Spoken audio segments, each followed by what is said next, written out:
نحمده ونصلي على رسوله الكريم اما بعد فاعوذ بالله من الشيطان الرجيم بسم الله الرحمن الرحيم رب اشرح لي صدري ويسر لي امري واحلل عقدة من لساني يفقهوا قولي بر الوالدین، یہ جو را کے اوپر زبر ہے یہ درست کر لیجیے، یہ مضاف مضاف الیہ ہے، تو مضاف پہ کیا ہوتا ہے؟ پیش ہوتی بر الوالدین، والدین سے حسن سلوک۔ بر کا لفظ بے رے سے ہے، بر یبر، نصر ینصر سے اطاعت کرنا، حسن سلوک کرنا، خدمت کرنا، اور اس کی صفت ہوتی ہے بر۔ بر کہتے ہیں سچائی کو، نیکی کو۔ اسی سے لفظ بر بھی ہے جو یہاں استعمال ہوا ہے، بر، اور بر کا معنی ہوتا ہے اطاعت، سچائی، نیکی۔ قرآن مجید میں آتا ہے لن تنالوا البر، تم نیکی کو ہرگز نہیں پا سکتے، تم سچائی کو نہیں پا سکتے، یعنی تم سچے ہو نہیں سکتے۔ اور اطاعت کے معنوں میں بھی ہے، یعنی اطاعت کامل اس وقت تک ہو نہیں سکتی جب تک کہ تم وہ خرچ نہ کرو جس کو تم پسند کرتے ہو۔ تو بر الوالدین کا معنی کیا ہوا پھر؟ والدین کی اطاعت کرنا، ان کی خدمت کرنا، ان سے اچھا سلوک کرنا۔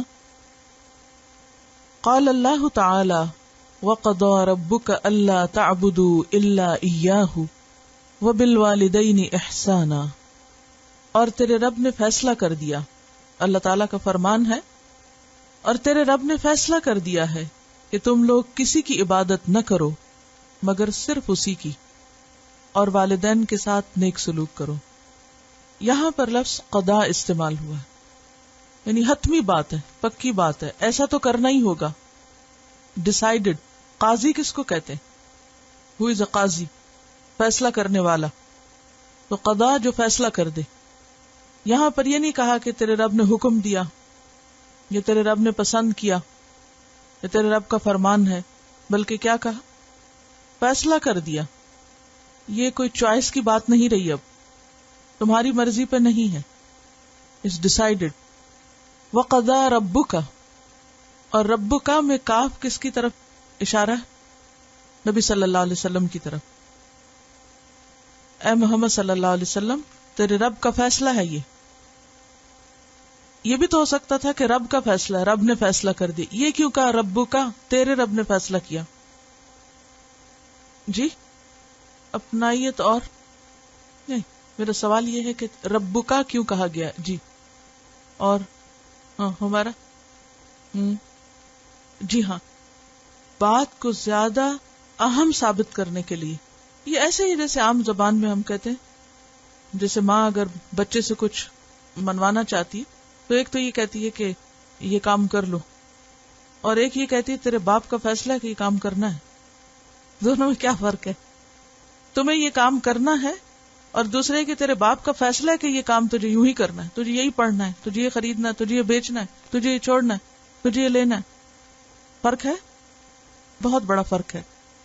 وَقَضَى رَبُّكَ، تیرے رب نے فیصلہ کر دیا ہے، اللہ تعبدوا، کہ نہ تم عبادت کرو گے، یعنی سب اہل ایمان کو خطاب ہے، بنیادی طور پر تو سب انسانوں کو خطاب ہے، لیکن خصوصاً جو اللہ کو مانتے ہیں۔ الا ایاہ، مگر صرف اسی کی، یعنی اللہ کی، اللہ ہی کی عبادت ہوگی۔ اور عبادت کا کیا معنی ہے؟ اللہ کے احکام کو مان لینا، اطاعت کرنا، دل کی آمادگی سے تسلیم کرنا۔ اور لفظی معنی تو بہت دفعہ آپ رٹ چکے ہیں، الخضوع والتذلل، اور پھر محبت کے ساتھ اطاعت کی روش۔ تیرے رب کا فیصلہ ہے کہ اللہ کی طرف سے آنے والے احکامات کو تم مانو گے، دل سے قبول کرو گے، اور جیسے چاہا گیا ہے ویسے ہی کر کے دکھاؤ گے۔ یہ کرنا ہوگا۔ اس زمین پر، اس دنیا میں انسان اپنی مرضی کرنے نہیں آیا، یہاں اسے اللہ کا بندہ بن کر رہنا ہوگا۔ یہ اللہ کا فیصلہ ہے۔ کیوں؟ وما خلقت الجن والانس الا لیعبدون، کہ میں نے جن و انس کو پیدا ہی اپنی عبادت کے لیے کیا ہے۔ مرضی دی ہے ان کو، جن و انس کو آزادی دی ہے، لیکن اس کے ساتھ پابندی بھی لگا دی، اور آزادی امتحان کے لیے کہ کرتے ہو یا نہیں کرتے ہو، اپنی رضا سے، اپنی مرضی سے. تو ایک طرف اللہ کی عبادت پر زور ہے، اور دوسری طرف انسانی رشتوں میں سے والدین کے ساتھ نیک سلوک، وبالوالدین احسانا، اور والدین کے ساتھ احسان کرنا ہوگا. یہ بھی تیرے رب کا فیصلہ ہے. اور والدین میں والد اور والدہ دونوں آتے ہیں، اور والدین تثنیہ کا صیغہ ہے. اور احسان کا معنی کیا ہے؟ اچھے سلوک کی انتہا، یعنی جس کے بعد کسی اچھے سلوک کا کوئی سوچ نہ سکے. اللہ کے ساتھ احسان کا معاملہ کیا ہے کہ اس طرح عبادت کی جائے کہ گویا اللہ تعالیٰ کو سامنے دیکھ رہے ہیں. اور بندوں کے ساتھ احسان کیا ہے؟ انتہائی خوبصورت سلوک. تمام اچھے اخلاق اور آداب اور معاملات میں سے جو بہترین چیز ہے وہ روش اور وہ معاملہ والدین کے ساتھ جو ہر لحاظ سے پسندیدہ ہو. قال اللہ تعالی، اللہ تعالی کا فرمان ہے، وَوَصَّيْنَا الْإِنسَانَ بِوَالِدَيْهِ إِحْسَانًا، ہم نے انسان کو ہدایت کی کہ وہ اپنے والدین کے ساتھ نیک برتاؤ کرے. یہاں بھی آپ دیکھ رہے ہیں کہ وصینا کا لفظ آیا ہے. وصیت کیا معنی ہوتا ہے؟ وصیت کا تاکیدی حکم، نصیحت بھی نہیں، وصیت، تاکیدی حکم کیا ہم نے انسان کو. کس بات کا؟ بوالدیہ، اپنے دونوں ماں باپ کے ساتھ احسانا، احسان کرنے کا، اچھا سلوک کرنے کا.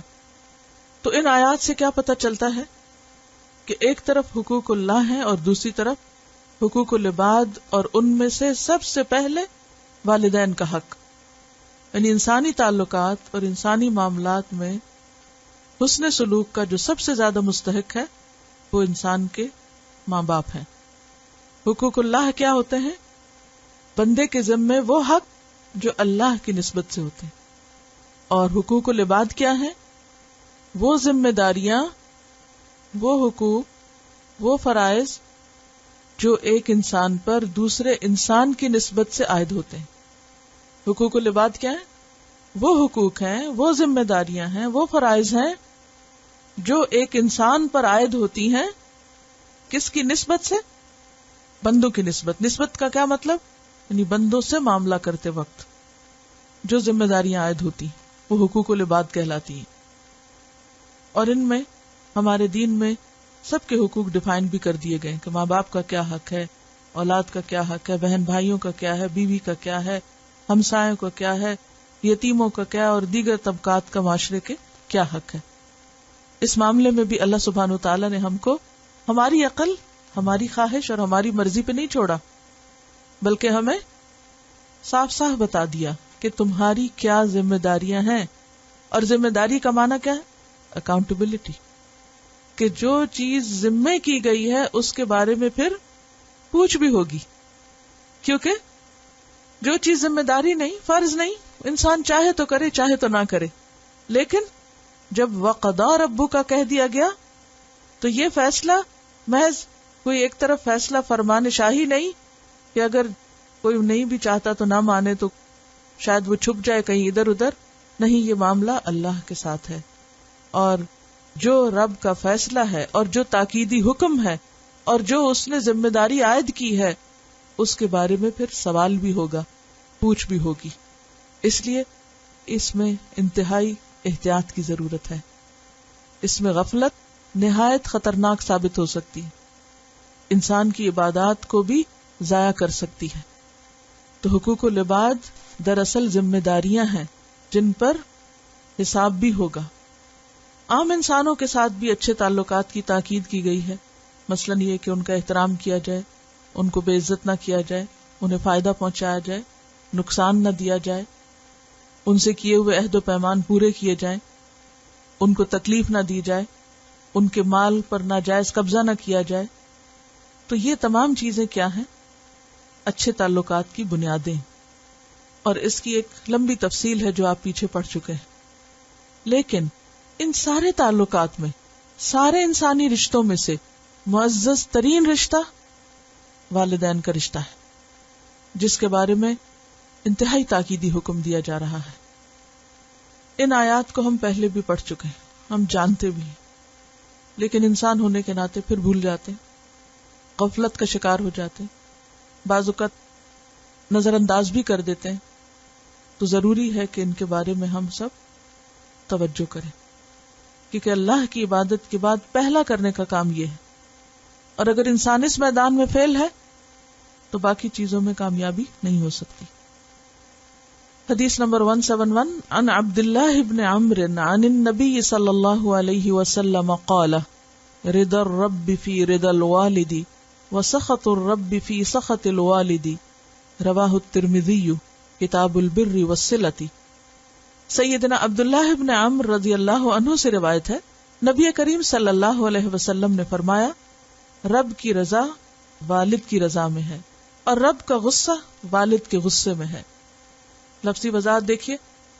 ان عبداللہ ابن عمرو، عبداللہ ابن عمرو سے روایت ہے، ان النبی، وہ نبی صلی اللہ علیہ وسلم سے روایت کرتے ہیں، قال، آپ نے فرمایا، رضا الرب، رب کی رضا، رب کی خوشنودی، فی رضا الوالد، والد کی رضامندی میں ہے، خوشنودی میں ہے. اس معاملے میں ایک اصول ہمیشہ یاد رہے کہ لا طاعت لمخلوق فی معصیت الخالق. یہ ایک ڈیسائیڈڈ بات ہے کہ مخلوق کی اطاعت نہیں ہوگی جہاں خالق کی نافرمانی ہو. جہاں اللہ کی ناراضگی ہو وہاں کسی بندے کی رضامندی کو نہیں دیکھا جائے گا، خواہ والدین ہی کیوں نہ ہو.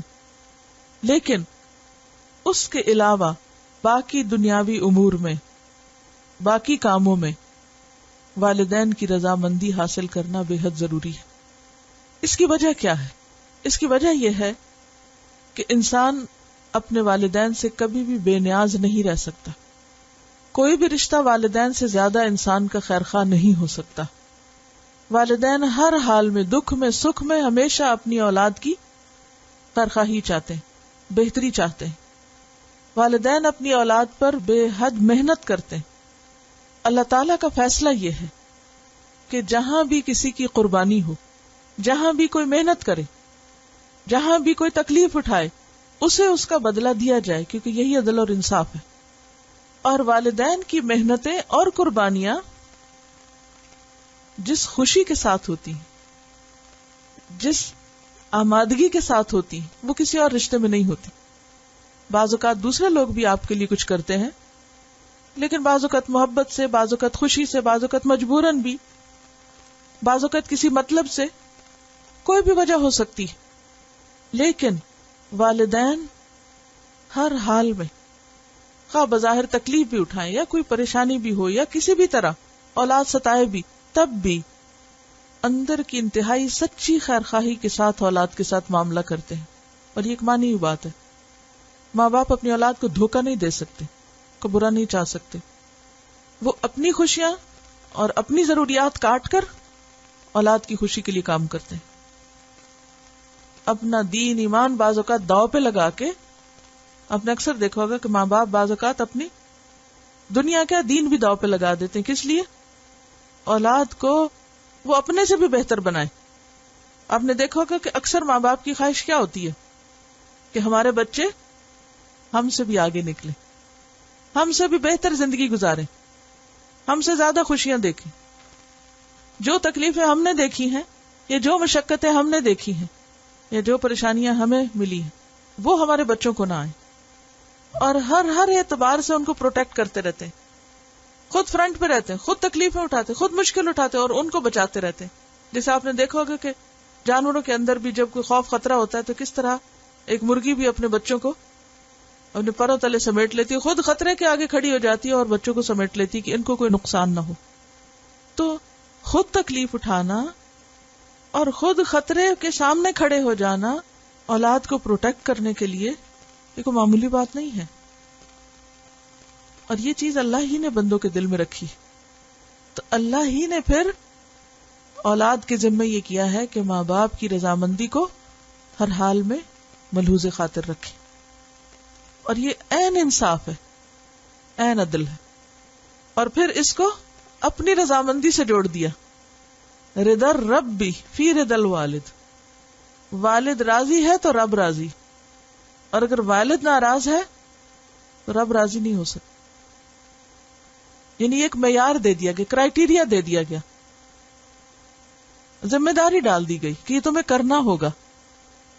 بعض اوقات ایسا بھی ہوتا ہے نا کہ ہم قریب کے رشتوں کو اگنور کر کے، ان کو روند کے، بلڈوز کر کے ہم نیکی کے بڑے بڑے کام کرنے کے دعوے کرتے ہیں، یا یہ کر کے یہ سمجھتے ہیں کہ ہم اللہ کو خوش کر لیں گے، جبکہ اللہ کی خوشنودی کا راستہ ادھر سے ہی جاتا ہے، ادھر ہی سے گزرنا پڑے گا، چاہے تمہارے نفس کے خلاف ہے یا تمہارے نفس پہ بھاری ہے، یہی راستہ ہے۔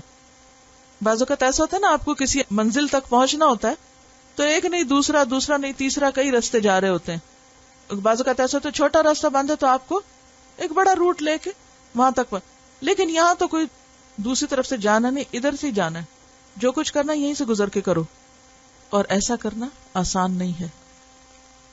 اس میں بسا اوقات انسان کو اپنی خواہش، اپنی مرضی اور اپنی پسند کو قربان کرنا پڑتا ہے، لیکن الٹیمیٹلی اسی میں خیر اور بھلائی ہوتی۔ اور یہاں پر خاص طور پر والد کا لفظ ہے، اگرچہ والدہ کے بھی بہت حقوق ہیں لیکن یہاں والد کا ذکر ہے، کیونکہ بسا اوقات بچے ماں کے ساتھ زیادہ اٹیچڈ ہوتے ہیں، ماں پیٹ میں رکھتی ہے، دودھ پلاتی ہے، کتنا عرصہ تو جسمانی طور پہ بچے اس کے ساتھ چمٹے رہتے ہیں، پھر جو ہی تھوڑے انڈیپینڈنٹ بھی ہوتے ہیں تو ماں ان کو زیادہ وقت دیتی ہے باپ کے مقابلے میں۔ قدرتی طور پر ماں کے کام ہی ایسے ہوتے ہیں، باپ سارا دن باہر رہتا، ظاہر ہے بچے ماں ہی کے پاس ہے، تو وہ ماں کے ساتھ ایک خاص قسم کی اٹیچمنٹ ہو جاتی کہ ماں کی بات سننا، اس کی بات قبول کرنا یا اس کا خیال رکھنا آسان لگتا ہے، لیکن باپ عموماً اپنے جذبات کا اظہار بھی نہیں کرتے۔ ماں کبھی رو بھی پڑتی ہے، کبھی غصہ بھی کر لیتی ہے۔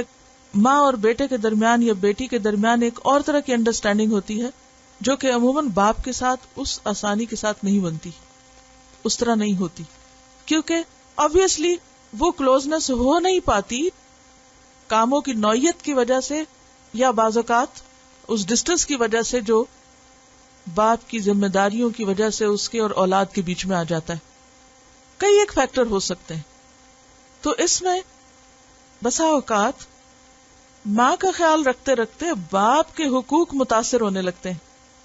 بعض اوقات ایسا بھی ہوتا ہے کہ گھر میں ماں اور بچوں کی ایک گروہ بندی بن جاتی، باپ کے خلاف ایک محاذرائی قائم ہو جاتی، اور خصوصاً اس وقت جب ماں اور باپ میں آپس میں نہ بنتی ہو، باپ ایک کام کہہ رہا ہے، ماں دوسرا کام کہہ رہی، اب اس میں ماں اپنا پوائنٹ آف ویو مضبوط کرنے کے لیے بچوں کو ساتھ ملا لیتی، باپ کے خلاف باتیں ہو، جو باپ سے کوئی سخت مزاجی ہوئی یا اس کی کوئی غلطی ہوئی، اب کیا ہے، وہ ایک مسلسل نفرت کا بیج بویا جاتا رہتا ہے۔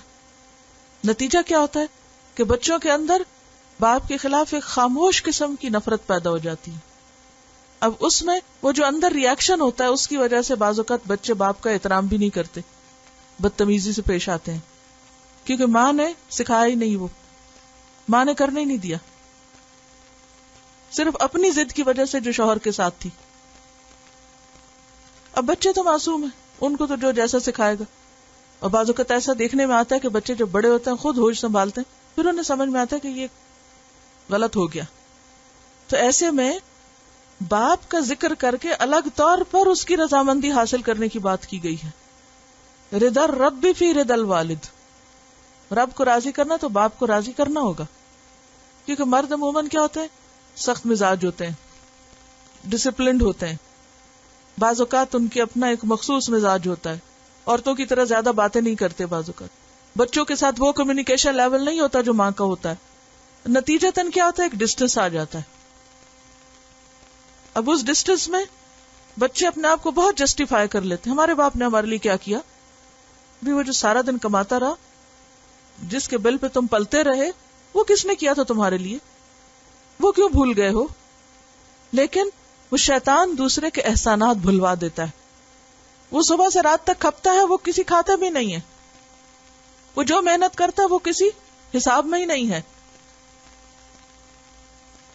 اور ماں کی محنت نظر آتی ہے، لہذا وہ سارا کریڈٹ بعض اوقات لے جاتی۔ تو یہ رویہ آخرت کے اعتبار سے درست نہیں، ماں کا اپنا حق ہے اور باپ کا اپنا حق ہے،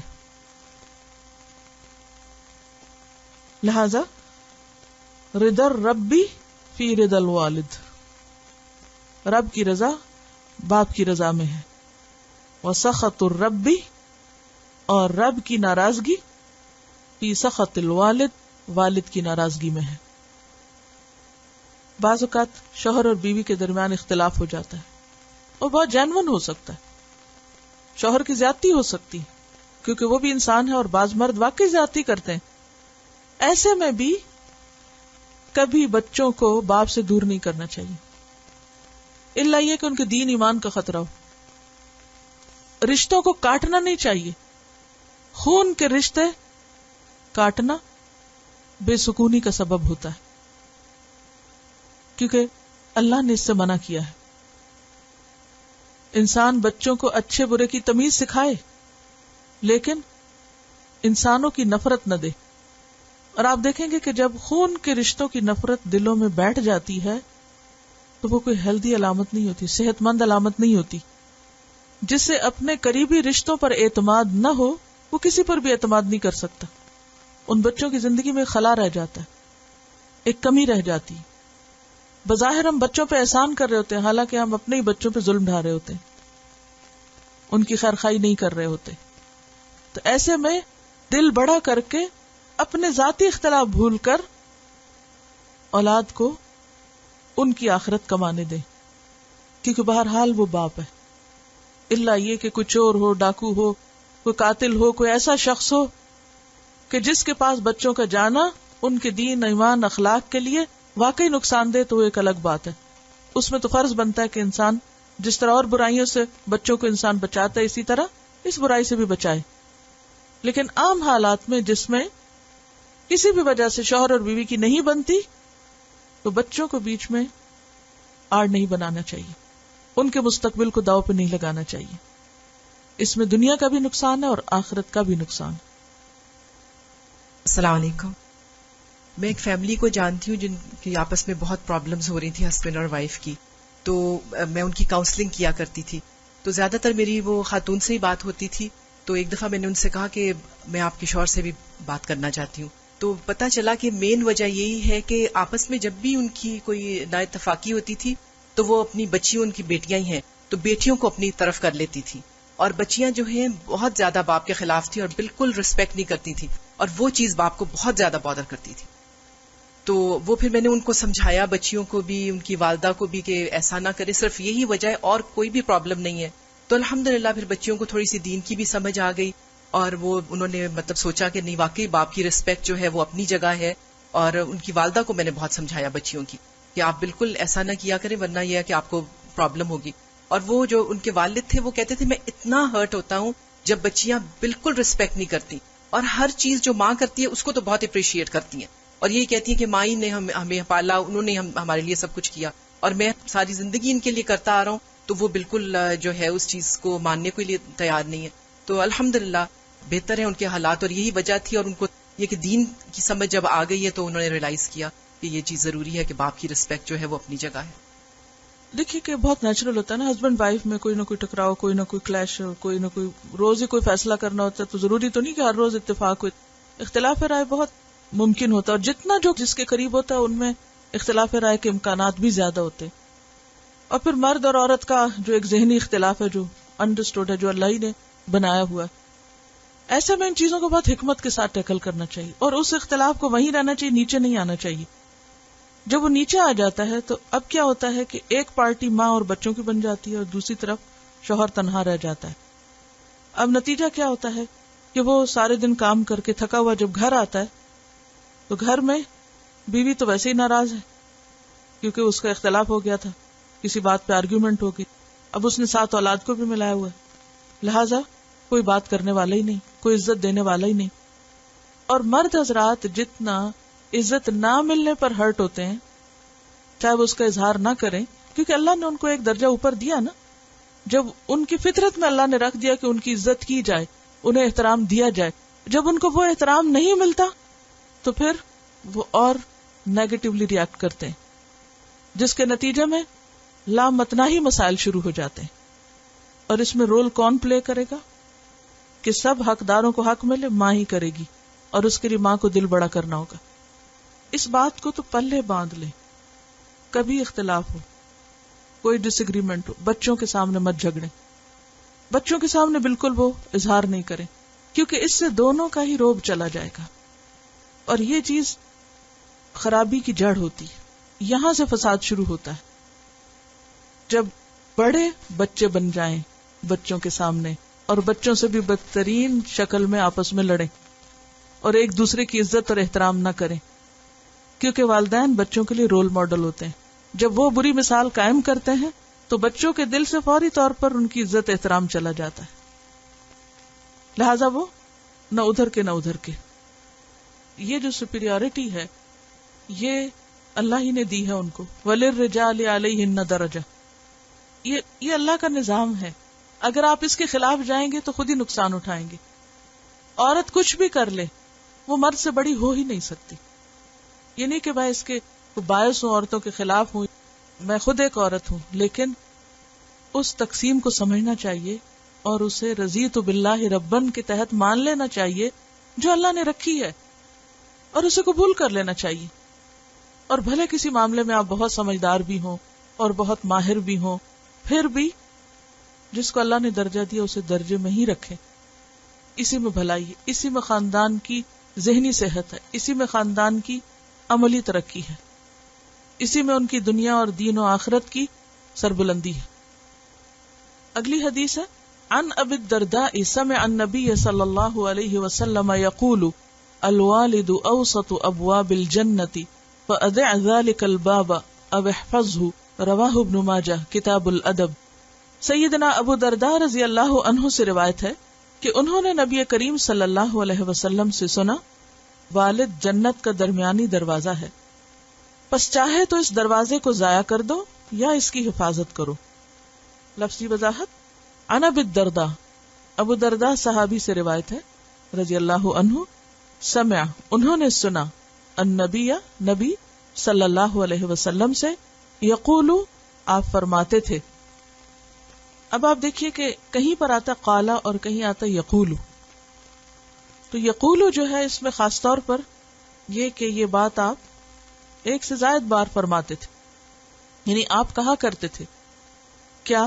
الوالد والد، اوسط درمیانہ، ابواب دروازوں میں سے، الجنت جنت کے، جنت کے دروازوں میں سے درمیانہ دروازہ ہے، سینٹرل گیٹ. فأدع ذلک، پس ضائع کر دو اس کو، البابا یعنی اس دروازے کو، او احفظہ یا اس کی حفاظت کرو. اس کو ابن ماجہ نے روایت کیا ہے کتاب الادب میں. اس حدیث میں بھی والد کے مقام کا ذکر کیا جا رہا ہے کہ والد جنت کے دروازوں میں سے ایک دروازہ ہے، اور وہ بھی بہترین دروازہ، درمیانہ دروازہ، مین گیٹ جسے آپ کہہ سکتے ہیں. تو چاہے اس دروازے کی حفاظت کرو اور چاہے اس کو ضائع کر دو. حفاظت کا کیا معنی ہے؟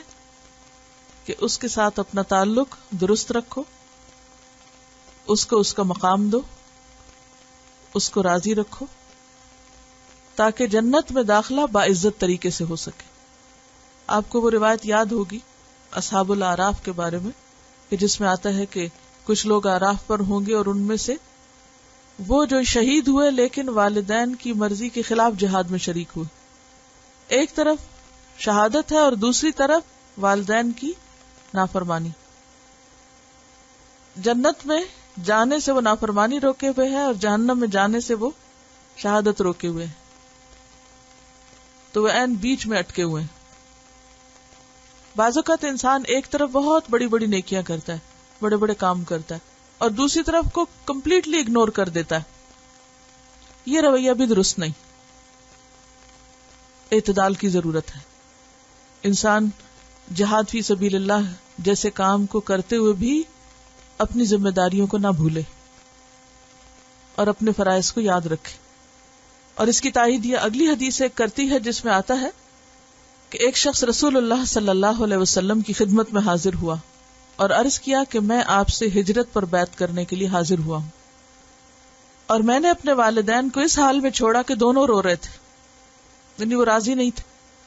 آپ نے فرمایا کہ ان کے پاس واپس جاؤ اور ان کو ہنساؤ جیسا کہ تم نے ان کو رلایا، ان کو خوش کر کے آؤ، پھر مجھ سے بیعت کرنا.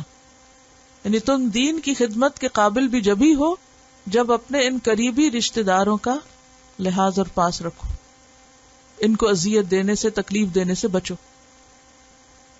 اگر کوئی شخص نماز، روزہ، حج، زکوٰۃ، صدقہ، خیرات اور بہت سے اور اچھے اچھے کاموں میں مشغول ہے، لیکن ماں باپ کی پرواہی نہیں، تو گویا اس نے اس لاپرواہی میں جنت میں جانے کے اس راستے کو ضائع کر دیا، بند کر دیا۔ اب آپ دیکھیے کہ کسی بھی دروازے سے انٹری کی بجائے جو مین گیٹ ہوتا ہے اس میں ہمیشہ انٹری آسان ہوتی، اس کے سائز کی وجہ سے یا اس کے درمیان میں ہونے کی وجہ سے، قریب ہونے کی وجہ سے۔ تو جیسے پہلے میں نے عرض کیا کہ کسی منزل تک پہنچنے کے لیے بسا اوقات کئی راستے ہوتے ہیں اور بعض اوقات ایک ہی ہوتا ہے اور اسی سے ہی جانا ہوگا۔ تو اسی طرح جنت میں داخلے کے لیے جو اصل دروازہ ہے وہ اسی وقت کھلے گا جب یہ کام کر کے نکلو گے، اس کام کو کر چکو گے۔ اگر اس کو ضائع کر دیا، اس کی پرواہ نہ کی، تو پھر باقی نیکیوں سے وہ درجہ اور وہ مقام نہیں مل سکتا جو اس سے مل سکتا ہے۔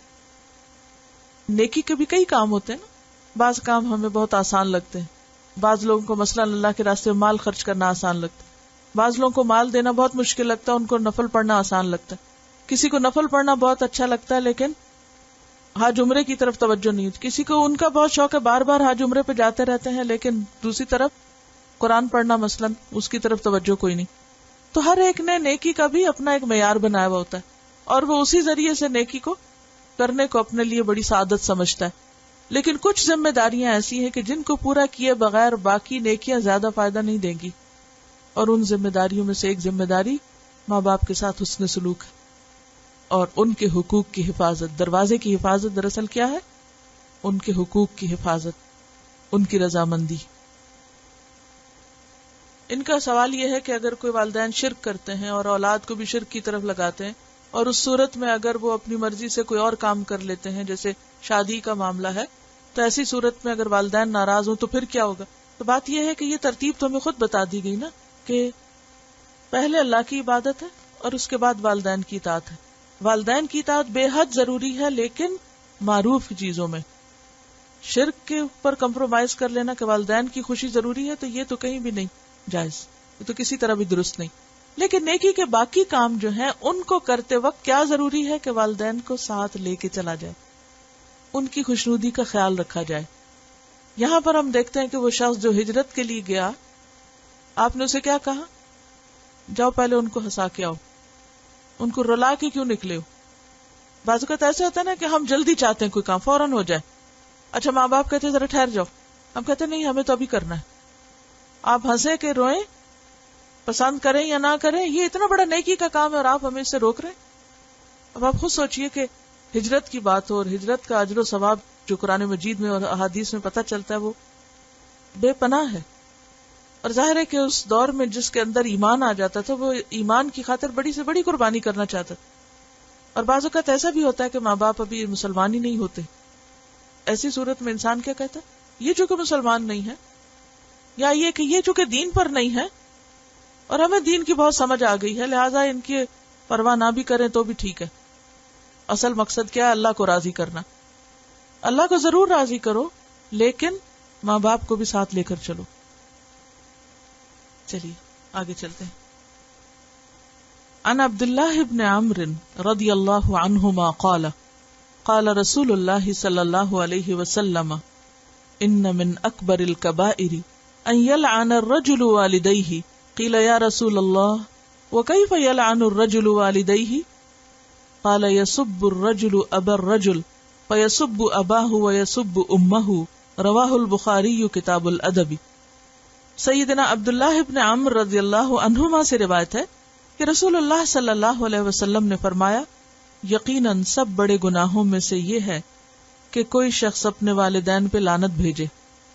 پوچھا گیا یا رسول اللہ صلی اللہ علیہ وسلم کوئی شخص اپنے ہی والدین پہ کیسے لعنت بھیجے گا؟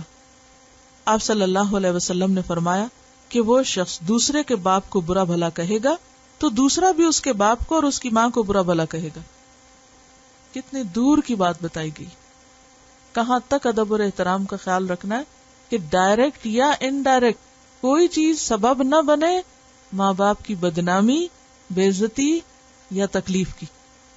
لفظی وضاحت ان عبداللہ ابن عمرو، عبداللہ ابن عمرو رضی اللہ عنہما سے روایت ہے، قال کہا، قال رسول اللہ فرمایا رسول اللہ صلی اللہ علیہ وسلم نے، ان بے شک یقیناً من سے اکبر الکبائر، کبائر میں سے سب سے بڑا، اکبر یعنی سب سے بڑا، سب سے کبیر، اور کبائر جمع ہے کبیر کی، کبیرہ گناہوں میں سے بہت بڑا گناہ، یعنی صرف گناہ نہیں بلکہ کبیرہ گناہ، اور کبیرہ گناہوں میں بھی ٹاپ پر کیا ہے، ان یلعن الرجل، کہ لعنت کرے کوئی شخص، والدیہ اپنے والدین کو، اپنے ماں باپ کو لعنت کرنا۔